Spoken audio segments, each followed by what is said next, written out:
Hello, this is Joseph Domingo. Here we have the language of mathematics. In this part, we are going to be talking about the histories and basic terms of modern mathematics. Before we start, however, we need to understand that mathematics throughout the years has evolved into something where it can be classified as something that can be used in every aspect of our lives. Essentially, this means that there is no full definition of mathematics. There are scientists or mathematicians or anyone that may say mathematics is a form of art, a study of patterns, a language, and or anything else. Essentially, it is not only just about solving numbers and equations. It is so much more now. So, in an article by Verose Strait in 2023, mathematics can be traced back to ancient times. It dates back in 35,000 and 25,000 BCE in Africa and in 1100 to 1600 BC from the Old Babylonian period of Mesopotamia. There will be texts that talks about solving practical problems and problems involving simple algebra to solve. With mathematics evolving and being studied upon to this day, it has expanded to become one of the most important fields in the world, as it can be used in a variety of fields such as physics, engineering, finance, economics, and a whole lot more. Here we have mathematics from different aspects of the world.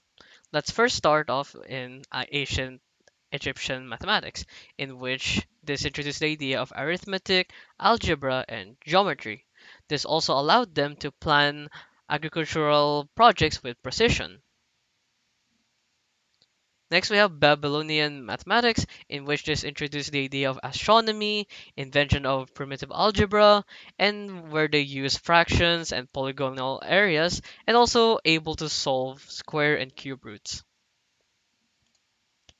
Next, we have Chinese mathematics, in which this focuses more on practical applications and where they help develop geometry, algebra, and trigonometry. Next, we have Greek mathematics, in which it introduced the Pythagorean theorem and also introduced Euclid's elements. Next, we have Indian mathematics, in which it focused more on decimal systems, modern day calculus, and computational geometry. Next, we have medieval Islamic mathematics, in which it talks about the basis of algebra. And we have the Islamic mathematics, in which it talked about the concept of Boolean algebra. Next, let's move on to the mathematical vocabulary. Essentially, mathematics is a language because it also blends in with the real world problems that also need mathematics to be solved or to be communicated. There's a paper by Ilani and Margolin in 2010 that talks about bridging the natural and mathematical languages in solving these problems or situations. They created a learning process that involves understanding the problem or situation, brainstorming the ideas, and creating a solution out of it. These steps allow various mathematical problems to be solved, and further proving how mathematics can be a language and not only about solving things with numbers. So, as mathematics become more complicated and complex, proficiency in learning these equations and situations is a lot more required. In a study by Fries, Hughes, and Riccomini in 2015, stated that educators should provide students with an easier approach to mathematics. This includes providing descriptions and examples, allowing students to restate descriptions, creating a graphical representation, re engagement of past activities, and peer to peer discussions.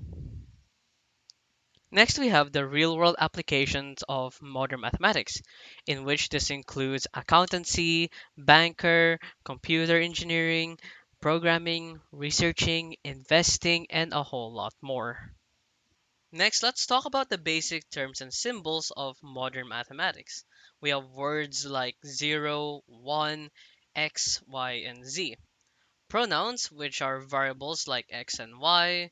Mathematical sentences, which are equations like 6x minus 2 equals 36.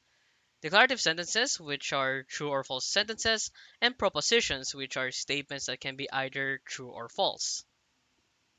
Next, we have negation, which is denoted by this symbol. It means the opposite of a proposition. And we have the propositional variables, which is usually P, Q, and R.